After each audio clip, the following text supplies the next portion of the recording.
नमस्कार दोस्तों, बहुत बहुत स्वागत है आप सभी का गवर्नमेंट एजुकेशन में। मेरा नाम है जितेंद्र, आप सभी का स्वागत करता हूं। तो दोस्तों, ये हमारा थर्ड पार्ट है और इसमें हम मध्य प्रदेश पुलिस कांस्टेबल के लिए जीके के क्वेश्चन कवर कर रहे हैं और साथ में हम मध्य प्रदेश के डिस्ट्रिक्ट से जो स्टैटिक जीके बनती है तो वहाँ से हम जो है वो जीके कवर कर रहे हैं। तो चलिए हम स्टार्ट करते हैं। पहले क्वेश्चन की तरफ बढ़ते हैं यहाँ पर कि सबसे पहला जो उच्च न्यायालय है कहाँ पर स्थापित किया गया था भारत में। मद्रास उच्च न्यायालय, मुंबई उच्च न्यायालय, कोलकाता उच्च न्यायालय, इलाहाबाद उच्च न्यायालय। तो आप सभी को पता होगा कि 1773 जो रेगुलेटिंग एक्ट आया था तो उस समय कलकत्ता में जो है वो हाई कोर्ट की पहले जो है वो स्थापना हुई थी। तो इसका आंसर हो जाएगा हमारा सी ऑप्शन। पर आपको याद रखना है कि ये 1774 में जो है ये स्थापित किया गया था। ये रेगुलेटिंग एक्ट आया था, उसके तहत जो है वो 1774 में जो है इसको स्थापित किया गया था। यहाँ पर जो है वो चार जो है वो मुख्य न्यायाधीश थे, एक मुख्य न्यायाधीश और 3 मेंबर्स थे। तो मुख्य न्यायाधीश जो थे पहले सर एलिजाह सर एलिजा, ठीक है, सर एलिजा थे। और 3 जो मेंबर थे चैम्बर्स, लिमेस्टर और हाइड, ये 3 मेंबर थे इसके। तो याद रखना है आपको। अगले क्वेश्चन की तरफ पढ़ते हैं। सूर्य मंदिर कहाँ स्थित है? अमृतसर, कोणार्क, हम्पी और अजंता एलोरा। तो इसका आंसर हो जाएगा कोणार्क है, ये ओडिशा में है। ओके, याद रखना है ये किसके द्वारा बनवाया गया था? तो नरसिंहदेव प्रथम के द्वारा जो है बनवाया गया था। इसको यूनेस्को में भी शामिल किया गया है 1984 में। उड़ीसा में एक द्वीप है पारादीप पोर्ट। तो इसे भी आपको याद रखना है, क्वेश्चन पूछ लिया जाता है। उड़ीसा में जो है महानदी पर और हीराकुंड बांध भी है जो कि सबसे बड़ा है भारत का, जो किस नदी पर है? महानदी पर है। तो इसे भी आपको याद रखना है। अगले क्वेश्चन की तरफ बढ़ते हैं। चंबल कहाँ से आरंभ होती है? कहा गया है कि चंबल कहाँ से निकलती है। तो इसका आंसर देखिए, यहाँ पर ऑप्शन दिए हुए हैं, मकई सीमाओं से, सागर जिले से, रीवा जिले से या जाना बाबा पहाड़ी से। तो ये दरअसल जो है वो मध्य प्रदेश के इंदौर जिले की जाना बाबा पहाड़ी से निकलती है। तो इसका आंसर हो जाएगा डी ऑप्शन। इम्पोर्टेंट है, मध्य प्रदेश की ये दूसरी सबसे बड़ी नदी है जिसकी लंबाई है 965 किलोमीटर। ये उत्तर की तरफ जो है वो बहती है और यह इटावा के पास जो है वो यमुना नदी में मिल जाती है। यानी कहा जाए कि ये यमुना की सहायक नदी है। ठीक है, इम्पोर्टेंट है, याद रखना है। मृदा अपरदन काफ़ी करती है ये। मुरैना जिले में जो है वो मृदा अपरदन का बहुत ही जो है वो इसका प्रभाव देखा जाता है। ठीक है, तो इतना आपको जो है वो इसके बारे में याद रखना है। चंबल पर जो है वो 3 बांध भी हैं, याद रखना है। देखिए 3 बांध कौन कौन से हैं? राणा सागर बांध, जवाहर सागर बांध और गांधी सागर बांध। तो ये तीनों ही आपको याद रखना है।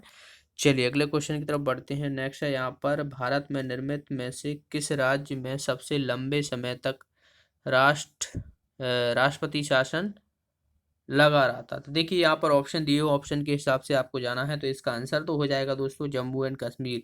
वैसे अगर आपको उत्तर प्रदेश दिया जाए तो उसमें जो है वो सबसे ज़्यादा बार लगा है, 10 बार के करीबन जो है लगा है। वहीं हम एमपी की बात करें तो एमपी में जो है वो 3 बार लगा था। डेट याद रखना है, 1977, 1980 और 1992 में। तो इस समय जो है वो राष्ट्रपति शासन लगा है मध्य प्रदेश में। इसका आंसर तो हो जाएगा जम्मू एंड कश्मीर। अगले क्वेश्चन की तरफ बढ़ते हैं। नेक्स्ट है यहाँ पर कि किसको भारत के प्रधानमंत्री के रूप में दोबारा। तो इस क्वेश्चन को छोड़ देते हैं, काफ़ी कंफ्यूजन है यहाँ पर जो है वो। अगले क्वेश्चन की तरफ बढ़ते हैं। नेक्स्ट है यहाँ पर, राज्यसभा का सदस्य बनने के लिए न्यूनतम आयु क्या है? 25 वर्ष, 30 वर्ष, 35 वर्ष या 21 वर्ष। तो इसका आंसर तो हो जाएगा 30 वर्ष। न्यूनतम आयु जो राज्यसभा के सदस्य बनने की होती है वो 30 वर्ष होती है। राज्यसभा के सदस्यों का जो कार्यकाल रहता है वो रहता है 6 वर्ष। ठीक है, देखिए राज्यसभा का कार्यकाल नहीं होता है। राज्यसभा जो रहता है वो स्थायी सदन रहता है। ठीक है, जिसे हम उच्च सदन के नाम से जाने से, इसे कभी भी भंग नहीं किया जा सकता। तो आपको क्वेश्चन थोड़ा ध्यान से पढ़ना है कि राज्यसभा का कार्यकाल कितना होता है। तो कुछ भी नहीं होता है, वो कभी भंग नहीं किया जा सकता। ठीक है, इसमें अगर आपसे कहा जाए कि राज्यसभा के सदस्यों का कार्यकाल कितना होता है तो 6 वर्ष होता है। तो क्वेश्चन थोड़ा अच्छे से ध्यान से पढ़ना। ठीक है, ये कौन से आर्टिकल के अंतर्गत आता है? देखिए याद रखना है, सरला सरला संसद जो है वो 79 आर्टिकल के, और राज्यसभा जो है वो 80 और लोकसभा जो है वो 81 के आर्टिकल के अंतर्गत आता है। तो ये संसद राज्यसभा और लोकसभा। 79, 80, 81 याद रखना है आपको। राज्यसभा के सदस्यों की संख्या कितनी होती है? 250 होती है। अभी वर्तमान में कितनी है? वर्तमान में जो है वो 245 है। ठीक है, 245 है। इसमें से 12 सदस्य जो है वो राष्ट्रपति द्वारा नॉमिनेट किए जाते हैं, और जो उपराष्ट्रपति होता है वो राज्यसभा का पदेन सभापति होता है, जैसे कि अभी एम वेंकैया नायडू हैं। ओके, तो ये भी याद रखना है। पहले जो थे वो कौन थे? SV कृष्णमूर्ति रॉय। तो कृष्णमूर्ति या रॉय करके आप बस इतना याद रखना है, इससे ज़्यादा याद रखने की आपको ज़रूरत नहीं है। देखिए, यहाँ पर राज्यसभा की बात हुई है, तो मैं यहाँ पर लोकसभा के बारे में भी आपको बताना चाहूँगा कि लोकसभा का जो कार्यकाल होता है वो कितना रहता है? 5 वर्ष होता है। ये निम्न सदन होता है, इसे भी कभी भी भंग किया जा सकता है। आर्टिकल कौन से? 81 के अंतर्गत आता है। ठीक है, और इसका जो पहले अध्यक्ष थे वो GV मावलकर थे। ठीक है, लोकसभा के सदस्यों की संख्या अधिकतम कितनी होती है? 552 होती है अधिकतम, लेकिन अभी वर्तमान में जो है वो 545 है। ठीक है, करंट में जो इसके अध्यक्ष हैं ओम बिरला हैं, तो इसे भी आपको याद रखना है। अगले क्वेश्चन की तरफ बढ़ते हैं। भारतीय रिजर्व बैंक एक डैश है, तो कैसा है? व्यावसायिक अधिकोष। अधिकोष मतलब होता है बैंक। ठीक है, हिंदी में लिखा है, इंग्लिश में बैंक होता है। सहकारी बैंक, लीड बैंक या केंद्रीय बैंक, तो ये होता है सेंट्रल बैंक। इसका आंसर हो जाएगा हमारा डी ऑप्शन। और ये कब जो है को एस्टेब्लिश किया था? 1 अप्रैल 1935 को जो है एस्टेब्लिश किया था। एक्ट था 1934। और इसके अभी करंट में जो गवर्नर हैं, जो कौन से नंबर के हैं? 25वें नंबर के गवर्नर हैं। वो कौन है? शक्तिकांत दास। इम्पोर्टेंट है, याद रखना है गवर्नर RBI के। और नोटों की मैं बात करूं तो 1 रुपए का जो नोट होता है वो किसके द्वारा इश्यू किया जाता है? मिनिस्ट्री ऑफ फाइनेंस के द्वारा इश्यू किया जाता है। लेकिन बाकी के जितने भी नोट्स हैं, 2, 4, 10, ठीक है, 50, वो सब जो है वो RBI द्वारा इश्यू किए जाते हैं। तो ये क्वेश्चन पूछ लिया जाता है, याद रखना है आपको। अगले क्वेश्चन की तरफ बढ़ते हैं। अमरकंटक को किस नाम से जाना जाता है? अमरकंटक को जो है वो इसे नाम से जाना जाता है तीर्थराज के नाम से। तो इसका आंसर क्या हो जाएगा दोस्तों? C option. अमरकंटक से जो है वो नर्मदा नदी निकलती है। ठीक है, सोन नदी निकलती है। नर्मदा नदी जो है वो मध्य प्रदेश की सबसे बड़ी नदी है। तो याद रखना है, जिसे हम जीवन रेखा के नाम से जाना जाता है। तो अमरकंटक जो है इसका जो है वो तीर्थराज के नाम से भी जाना जाता है। अगला क्वेश्चन है, हड़प्पा का यह नाम किसने दिया था? तो John Marshall, RD Banerjee, Dayaram Sahni. और देखिए, फोर्थ ऑप्शन में क्या लिखा है? हमको नहीं पता। ठीक है, तो इसका आंसर तो हो जाएगा जॉन मार्शल। जॉन मार्शल जो है, इन्होंने जो है वो हड़प्पा का नाम दिया था। लेकिन खोजकर्ता आपसे कहा जाए कि दयाराम साहनी ने जो है इसकी खोज की थी। ये गुजरात में है, रावी नदी के किनारे है। ठीक है, रावी नदी के किनारे है। मोहनजोदाड़ो जो है वो सिंधु नदी के किनारे है। हड़प्पा सभ्यता में जो है वो जो फसल होती थी वो गेहूं और जौ करते थे। लोग बाग जो रहते थे वो फसल करते थे गेहूं की और जौ की। तो इसे भी याद रखना है आपको। अगले क्वेश्चन की तरफ बढ़ते हैं। राष्ट्रीय जल संसाधन परिषद के अध्यक्ष कौन है? तो ये होते हैं भारत के प्रधानमंत्री। इसका आंसर हो जाएगा हमारा B ऑप्शन, जो कि अभी नरेंद्र मोदी जी हैं। नेक्स्ट है, यहाँ पर तेलंगाना की राजधानी पूछी गई है। तेलंगाना, जो कि आपको पता हो तो आंध्र प्रदेश से जो है वो अलग होकर जो है वो तेलंगाना एक नया राज्य बनाया गया था। और अभी भारत में जो है वो 28 राज्य हैं। ठीक है, तो 28 राज्य हैं, 8 केंद्र शासित प्रदेश हैं, याद रखना है। तो ये भी आपसे पूछा जा सकता है। और यहाँ के जो गवर्नर हैं तिमिलसाई सुंदरजन करके कुछ ऐसे हैं, काफ़ी थोड़ा ना एक अजीब सा नाम है। और के चंद्रशेखर यहाँ के जो है वो चीफ मिनिस्टर हैं। ठीक है, ये जो है वो आपको ये पता होना चाहिए कि ये सेपरेट कब हुआ था। ठीक है, तो जो तेलंगाना से जो है वो सेपरेट ये कब हुआ था? ये हुआ था दोस्तों 2014 में। ठीक है, याद रखना है आपको। 2014 में 2 जून 2014 को जो है ये सेपरेट कर दिया गया था, आंध्र प्रदेश से जो है वो अलग होके। अगले क्वेश्चन की तरफ बढ़ते हैं। नेक्स्ट है, यहाँ पर लाट की मस्जिद स्थित है। तो लाट की मस्जिद स्थित है दोस्तों धार जिले में, धार में। इसका आंसर हो जाएगा हमारा C ऑप्शन। धार में एक जगह है मांडू। मांडू से काफ़ी क्वेश्चन पूछ लिए जाते हैं, क्योंकि इसको जो है वो आनंद की नगरी कहा जाता है, मध्य प्रदेश की। और यहाँ पर हिंडोला महल, असरपी महल, रानी रूपवती महल, ठीक है, तो ये सब जो है यहाँ पर स्थित हैं मांडू में। अगले क्वेश्चन की तरफ बढ़ते हैं। सूर्यास्त पॉइंट बमनी दरार के रूप में जाना जाने वाला है और ये मध्य प्रदेश के किस राष्ट्रीय उद्यान का प्रमुख आकर्षक जो है वो केंद्र है या कहा जाए पर्यटक है? क्या है? सूर्यास्त पॉइंट बमनी दादर। ठीक है, तो ये दरअसल जो है वो कान्हा राष्ट्रीय उद्यान में है, याद रखना है। और कान्हा राष्ट्रीय उद्यान आपको पता हो तो मध्य प्रदेश का जो है वो सबसे बड़ा राष्ट्रीय उद्यान है, पहला राष्ट्रीय उद्यान है। इसकी स्थापना हुई थी 1955 में। इसको प्रोजेक्ट टाइगर में शामिल किया गया था 1974 में। ठीक है, तो इतना आपको जो है वो इसके बारे में याद रखना है। यहाँ पर एक क्वेश्चन और पूछ लिया जाता है कि हालो घाटी जो है ये कहाँ पर है, तो ये जो है वो इसी में है। और बारहसिंगा जो प्रजाति है, पहली प्रजाति है, इसलिए जो है वो ये जाना जाता है। और ये कहाँ पर है? उमरिया में पड़ता है। वहीं बात की जाए तो इसका जो है वो शुभंकर है भूर सिंह, जो रोहन चक्रवर्ती के द्वारा जो है वो बनाया गया था। भूर सिंह जो है एकमात्र राष्ट्रीय उद्यान है जिसका शुभंकर भूर सिंह है, या भूरा सिंह भी आपको लिखा मिल सकता है, तो याद रखना है आपको। ठीक है, माधव ये शिवपुरी में है, सतपुड़ा होशंगाबाद में है, वन विहार जो है ये भोपाल में है। अगला क्वेश्चन है यहाँ पर, कौन सी वाहिकाएं CO2 युक्त रक्त को शरीर के सभी भागों से हृदय की ओर ले जाती हैं? देखिए, रक्त जो वाहिकाएं होती हैं अगर शरीर से जो है वो हृदय के लिए ले जा रही हैं तो जाहिर सी बात है उसमें CO2 जो है वो मतलब अनऑक्सी ब्लड होगा, यानी उसमें ऑक्सीजन जो है वो उपस्थित नहीं होगा, इसीलिए यहाँ पर लिखा है CO2। तो ये कौन करती हैं? ये करती हैं शिराएं। शिराएं जो रहती हैं वो हमारे जो कार्बन डाइऑक्साइड युक्त ब्लड रहता है उसको शरीर से लेकर नहीं हमारे हृदय तक पहुँचाती हैं, उसके जो है माध्यम से फिर लंग्स में जाता है। इस तरीके से जो है वो प्यूरीफाई होकर फिर उसके बाद जो धमनियाँ हैं वो बाकी हृदय से जो है वो वाहिकाओं तक जो है वो पहुंचाता है। कौन? धमनियाँ, जो कि ऑक्सीजनेटेड ब्लड रहता है। और CO2 वाला रहता है, तो इसका आंसर हो जाएगा शिराएं, यानी बी ऑप्शन इसका आंसर हो जाएगा। एक क्वेश्चन और रखना है कि शिराओं को ऐसी कौन सी शिरा है जिसमें ऑक्सीजन ब्लड जो है वो ऑक्सीजनेटेड प्योर ब्लड जो है वो ऑक्सीजनेटेड जो है वो परिवहन करता है, तो वो कौन सी है?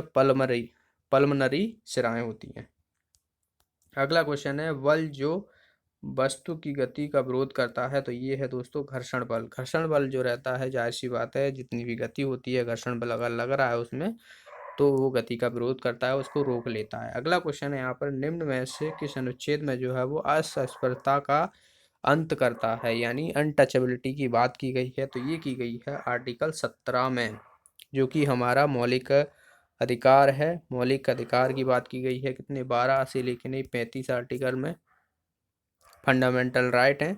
ठीक है, तो याद रखना है आपको। अगला क्वेश्चन है यहाँ पर कि निम्न में से भारत का पहला राज्य भाषाई आधार पर गठन किया गया था, तो भाषाई आधार पर जो है वो 1953 में जो है ये गठन हुआ था, और ये हुआ था आंध्र प्रदेश। तो भाषा के आधार पर भारत का पहला राज्य जो गठन किया गया था वो आंध्र प्रदेश था, और आंध्र प्रदेश से जो है वो अभी तेलंगाना जो है वो अलग हो गया 2014 में। अगला क्वेश्चन है यहाँ पर, निम्न में से वर्तमान में जो है वो संविधान के कितनी अनुसूची हैं? संविधान में जो है वो कितनी अनुसूची हैं वर्तमान की बात की गई है। देखिए, शुरुआत में जब संविधान बना था तो उसमें थी 8 अनुसूची। ठीक है, 8 अनुसूची थी, अभी जो है वो 12 अनुसूची हैं, तो इसका आंसर क्या हो जाएगा? हमारा डी ऑप्शन हो जाएगा। ठीक है, 12 अनुसूची में जितने भी आपको जो इम्पोर्टेंट है मैं यहाँ पर कुछ बताना चाहूँगा, जैसे कि प्रथम अनुसूची है तो उसमें संघ की बात की गई है, राज्यों की बात की गई है, केंद्र शासित प्रदेशों की बात की गई है। ठीक है, तो ये याद रखना है। दूसरी अनुसूची में क्या कहा गया है कि जो भी मंत्री रहते हैं, उच्च न्यायालय न्यायाधीश होते हैं, राज्यसभा के सभापति होते हैं, उपसभापति होते हैं, लोकसभा, राज्यपाल, राष्ट्रपति, तो इनको क्या है वेतन भत्ते के पेंशन के बारे में जो है वो बताया गया है तीसरी अनुसूची में। ठीक है, दूसरी अनुसूची में। तीसरी अनुसूची की बात की जाए तो जो शपथ का उल्लेख है, शपथ दिलाई जाती है जो मंत्रियों को, बात की जाए न्यायाधीशों को, उच्च न्यायालय के न्यायाधीश मंत्री हुए, तो इनको जो है वो तीसरी अनुसूची में बात की गई है, तीसरी अनुसूची में। ठीक है और आपको याद रखना है सातवीं अनुसूची। सातवीं अनुसूची में क्या है, जो भी जो केंद्र और राज्यों के बीच जो शक्तियों का बंटवारा होता है जिसमें समवर्ती सूची आती है, तो वो जो है वो सातवीं अनुसूची के अंतर्गत आती है। इम्पोर्टेंट है, याद रखना है। आठवीं अनुसूची में क्या कहा गया है? आठवीं अनुसूची की अगर मैं बात करूं तो इसमें 22 भाषाओं का उल्लेख है। ठीक है, 8वीं अनुसूची में 22 भाषा का उल्लेख है। और 9वीं अनुसूची की बात करें तो जिसमें क्या हुआ था कि जो संविधान संशोधन हुआ था 1951 में पहला, वो 9वीं अनुसूची के संविधान के अंतर्गत आता है। ठीक है। और पंचायती राज की बात की जाए, जो 73 संविधान संशोधन हुआ था पंचायती राज व्यवस्था, जो कि 11वीं अनुसूची के अंतर्गत आता है। तो ये भी आपको याद रखना है। ठीक है, तो ये जो है वो इतने याद रखना है आपको, इससे ज़्यादा नहीं पूछा जाएगा। भारतीय संविधान में मौलिक अधिकार किस देश से लिए गए हैं? मौलिक अधिकार की बात की गई है तो ये दोस्तों लिए गए हैं अमेरिका से, यानी संयुक्त राज्य अमेरिका जो है इसका आंसर हो जाएगा। तो जो फंडामेंटल राइट हुए और राष्ट्रपति उपराष्ट्रपति के बारे में बताया गया, ये सब जो है वो किस में बताया गया है? संयुक्त राज्य अमेरिका से जो है वो लिए गए हैं अपने भारत के संविधान में। प्रस्तावना हुई तो ये भी जो है वो अमेरिका से ली गई है। वहीं ब्रिटेन की बात करें तो सिंगल सिटीजनशिप ली गई है। ठीक है। और ऑस्ट्रेलिया की बात करें तो ऑस्ट्रेलिया में जो है वो जो प्रस्तावना की भाषा है वो ऑस्ट्रेलिया से ली गई है, लेकिन प्रस्तावना जो है वो संयुक्त राज्य अमेरिका ली गई है, लेकिन भाषा जो है वो ऑस्ट्रेलिया की ली गई है। समवर्ती सूची हुई तो ये सभी जो है वाणिज्य हुआ, ट्रेड वगैरह व्यापार हुआ, तो ये ऑस्ट्रेलिया से लिया गया है। रूस की बात करें तो रूस से क्वेश्चन पूछ लिया जाता है, जो फंडामेंटल ड्यूटी है वो कहाँ से ली गई हैं? मौलिक कर्तव्य बोलते हैं जिन्हें, तो वो रूस से ली गई हैं, तो ये भी याद रखना है। अगला क्वेश्चन है यहाँ पर, भारतीय संविधान के गठन के समय किसे सलाहकार के रूप में नियुक्त किया गया था? तो सलाहकार के रूप में जो है BN राव को नियुक्त किया गया था। इसका आंसर हो जाएगा हमारा सी ऑप्शन। पहली जो संविधान सभा की बैठक हुई थी वो 9 दिसंबर को हुई थी। 9 दिसंबर 1946 को जो है वो इसी हुई थी। तो जिसमें जो है वो सलाहकार तो BN राव थे, और इसके अध्यक्ष जो अस्थायी थे वो कौन थे? सच्चिदानंद सिन्हा को पूछ लिया जाता है कि संविधान सभा के गठन के समय जो है वो इसके अध्यक्ष, अस्थायी अध्यक्ष जो है वो कौन थे? सच्चिदानंद सिन्हा थे। और उसके बाद फिर 11 दिसंबर 1946 को जो है वो बैठक हुई थी, तो उसमें जो है वो स्थायी सदस्य बना दिए गए थे, अध्यक्ष बना दिए गए थे राजेंद्र प्रसाद को। ठीक है, तो याद रखना है। तो ये थे क्वेश्चन। अब हम बात करने वाले हैं मध्य प्रदेश के जिले के बारे में। तो मध्य प्रदेश का जिला जो हम लेने वाले हैं वो लेने वाले हैं ग्वालियर संभाग से ग्वालियर जिला को। ग्वालियर संभाग में जो है वो ग्वालियर, शिवपुरी, दतिया, गुना, अशोकनगर, ये 5 जिले आते हैं, और इसमें हम बात करने वाले हैं ग्वालियर जिले से। काफ़ी इंपॉर्टेंट है, यहाँ से काफ़ी क्वेश्चन बनते हैं, क्योंकि ये काफ़ी यहाँ पर बहुत सारी चीज़ें हैं जिनको आपको याद रखना चाहिए। जैसे कि हम पहले सेन ने जो है वो रखा था।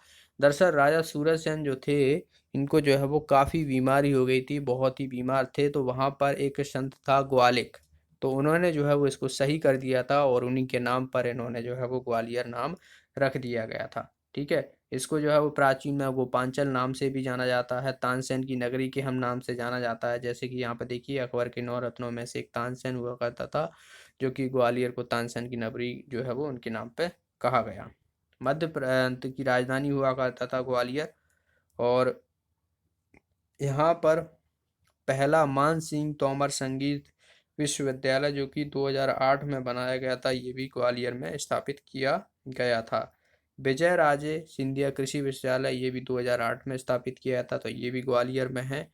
ठीक है।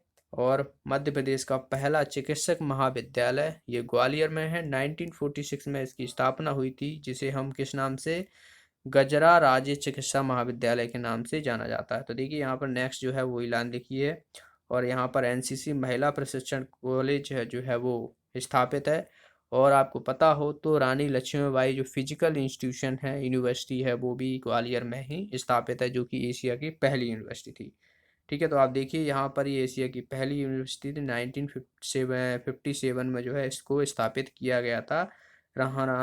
रानी लक्ष्मीबाई शारीरिक शिक्षा महाविद्यालय, जो कि एशिया की प्रथम शिक्षा महाविद्यालय थी।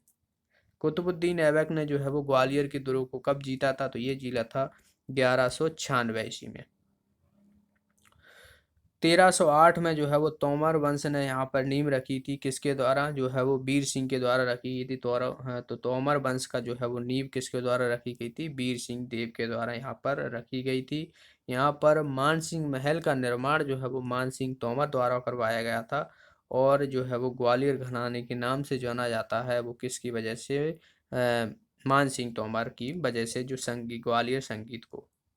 आगे हम बात करें तो यहाँ पर जो किले में बागडोर जो संभाली थी महादजी सिंधिया ने, वो संभाली थी 1810 में। और यहाँ पर देश का पहला भूगर्भ एवं खनिज म्यूजियम जो है वो मध्य प्रदेश में ग्वालियर में ही खुला है। तो देश का पहला है, इम्पोर्टेंट है, याद रखना है आपको।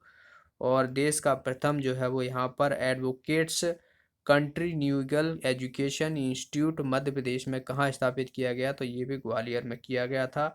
और यहाँ का जो है वो पहला समाचार पत्र था प्रदेश का, वो था ग्वालियर अखबार। इम्पोर्टेंट है, पहला समाचार पत्र। और यहाँ पे देखिए क्या कहा गया है कि विश्व धरोहर में जो है वो अभी ग्वालियर को शामिल किया गया था। किस लिए? जो है वो ये पर्यटन के विरासत के शहर के रूप में। ठीक है, ओरछा को और ग्वालियर को जो है वो शामिल किया गया है।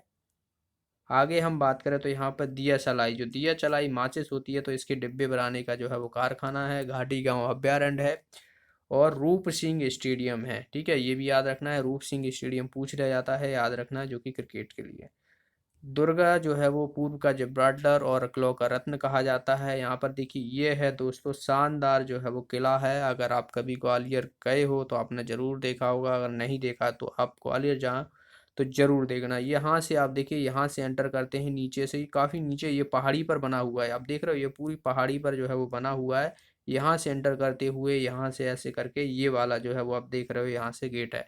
तो यहाँ से जब आप गेट से एंटर करोगे तो इस तरफ जो है ये आ जाओगे अंदर, या तो इस तरफ आप जो है यहाँ पर बना हुआ है बहुत सारा भूल भुलैया हुई, और भी बहुत सारी चीज़ें यहाँ पर बनी हुई हैं। ये देखिए ये भी इसी तरफ है। तो यहाँ से क्या है, यहाँ पर जो है वो नृत्य चलते थे, और यहाँ से जो है वो कहा जाता है महारानी देखा करती थी, जो कि महाराजा यहाँ से देखा करते थे। तो ये पर्यटन वहाँ पर जो टूरिस्ट होते हैं तो उनके द्वारा ये बताया गया था। ठीक है, तो इसी में आप अंदर जाओगे, भूल भुलैया है, और यहाँ पर नीचे तय खाने हैं बहुत सारे, तो तय खाने सारे बंद कर दिए गए हैं, बहुत ही अंधेरा रहता है, तो वो सब बंद है, ज़्यादा अंदर नहीं जाने देते हैं। तो और ये देखिए ये है तानसेन का मकबरा, यहाँ पीछे जो है वो समाधि भी है मोहम्मद गौस की। तो ये आप जो है वो तानसेन का मकबरा जो है ये है। आगे हम बात करें तो रानी लक्ष्मीबाई की समाधि, तो ये देखिए यहाँ पर रानी लक्ष्मीबाई की समाधि है, जो कि ग्वालियर में है और फूल बाग पर है। अगर थोड़ा डिटेल में आपसे पूछ लिया जाए तो कहाँ पर है? फूल बाग पर है, ग्वालियर में। तो ये दोस्तों महारानी लक्ष्मीबाई जो 1857 की क्रांति में अंग्रेजों के खिलाफ जो है वो उन्होंने खूब लड़ाई की थी, और ये जो है वो यहाँ पर समाधि है। और ये जो है वो यहाँ पर देखिए इनकी जो है वो मूर्ति बनी हुई है। तो इस तरफ आप देख रहे हो, ये जो है वो महारानी इस तरफ देख रही हैं। तो यहाँ से जो है आप खड़े होगे ना, तो यहाँ से सीधा आप देखोगे ना, तो सीधा किला आपको दिखाई देता है ग्वालियर का जो है वो। तो जिस तरीके से महारानी लक्ष्मीबाई ग्वालियर के किले से जो है वो अपने घोड़े के साथ जो है वो कूद गई थी। ठीक है, तो यहाँ पर जो है इनकी समाधि बनी हुई है। और भाई साहब ये देखिए रामदेव बाबा जी हैं यहाँ पर, तो ये भी यहाँ पर देखने आए हैं, और ये भी झंडा फहरा रहे हैं। ठीक है, आगे हम बात करते हैं जय विलास पैलेस की। तो जय विलास पैलेस जो माधवराव सिंधिया है उनका महल कहा जाता है, तो बहुत ही शानदार बना हुआ है। अगर आपने नहीं देखा तो जरूर देखना, ग्वालियर जाओ। तो आप देख रहे हो ये बाहर से है। ठीक है, ये एंटर करोगे जैसे ही आप, तो ये बाहर से हुआ है, और ये अंदर बना हुआ है, बहुत शानदार। आप देख सकते हो यहाँ पर कितना शानदार जो है वो, आप जो राजाओं की लाइफ होती है ना, उस तरीके से जो है ये जिया करते थे। माधवराव सिंधिया हुए और बाकी जितने भी इनके पूर्वज हुए, तो बहुत ही शानदार बना हुआ है। ये देखिए यहाँ पर ये जो है वो माधवराव सिंधिया की जो है यहाँ पर फोटो है। इनका मृत्यु जो है वो प्लेन क्रैश की वजह से हो गई थी, आपको पता हो तो जो हेलीकॉप्टर इनके पास पर्सनल हेलीकॉप्टर था, तो उसकी जो है वो क्रैश हो गया था, तो उनकी जो है वो मृत्यु हो गई थी। तो यहाँ पर ये सभी फोटो लगे हुए हैं, ये मूर्ति रखी हुई है। देखिए पर्यटक यहाँ पर देखने आए हुए हैं, सबको जो है वो अंदर घुसने देते हैं और देखने देते हैं, टिकट लगता है बस। तो ये देखिए यहाँ पर ये खाने के जो है वो ये चांदी के बर्तन, यहाँ था कि चांदी के बर्तन या सिल्वर के बर्तन हैं ये कुछ। और यहाँ पर जो है वो खाना खपता है। और आप देख सकते हो ये है ज्योतिरादित्य सिंधिया, और ये इनकी धर्म पत्नी है, और ये है माधवराव सिंधिया, और ये इनसे। तो ये शादी का फोटो है शायद इनका, जब इनकी शादी हो रही। तो आप देख सकते हो किस तरीके से, मतलब राजाओं वाली जो लाइफ है वो आप देख सकते हो यहाँ पर जाके कि किस तरीके से जो है वो राजा रहा करते थे, सभी आपको मिलेगा। ऐसा जो है वो आपको बहुत ही कम कहीं पे मिले शायद। ये देख सकते हो आप, ये यहाँ पर जो है वो ये ट्रेन रखी हुई है। ट्रेन किस लिए है यहाँ पर, दरअसल जो आपने देखा होगा कि जो टेबल होते हैं उस पे जो ट्रेन चलती है और इसमें जो है वो खाना सर्व किया जाता है। तो यहाँ पर आपको खाना जो है वो यहाँ पर इन डिब्बों में जो है वो मिलेगा, और ट्रेन को यहाँ से चलाया जाता था, तो सब पे जो है वो सर्व जिसे जो चाहिए वो मिल जाता था। तो ये ट्रेन है। यहाँ पर देखिए ये है रथ, जिसके ऊपर जो है वो ये बैठ के जो है वो यात्रा करते थे। तो ये सब आप देख सकते हो, एकदम शानदार बना हुआ है। अगर आप नहीं गए तो ज़रूर देखना। आगे हम बात करते हैं यहाँ पर ग्वालियर ज़िले में, तो उच्च न्यायालय की खंडपीठ जो है वो ग्वालियर में, एक तो इंदौर में है, दूसरी कहाँ पर है, ग्वालियर में है, भोपाल में नहीं है, याद रखना है। वो बनाई जा रही है पर अभी नहीं है। आगे बात की जाए तो ग्वालियर आकाशवाणी केंद्र जो है वो 1964 में जो है यहाँ पर स्थापित हुआ था। इम्पोर्टेंट है, याद रखना है। सास बहू मंदिर, तेली का मंदिर, गुप्तेश्वर मंदिर, मुरार का मंदिर जो है, ये सभी जो है यहीं पर हैं, तो याद रखना है। मोहम्मद गौस का मकबरा ग्वालियर में, ये भी मैं बता चुका हूँ। घाटी का अभ्यारण्य हुआ, लक्ष्मी की समाधि हुई, तानसेन का मकबरा, जयबराज पैलेस, संग्रहालय, गुजरी महल, ये सभी जो है वो ग्वालियर में है। तेली का मंदिर जो है वो राजा मिहिर भोज के द्वारा जो है वो बनवाया गया था, तो याद रखना है तेली का मंदिर। ठीक है। सास बहू का मंदिर जो है वो राजा महिपाल के द्वारा जो है वो बनवाया गया था।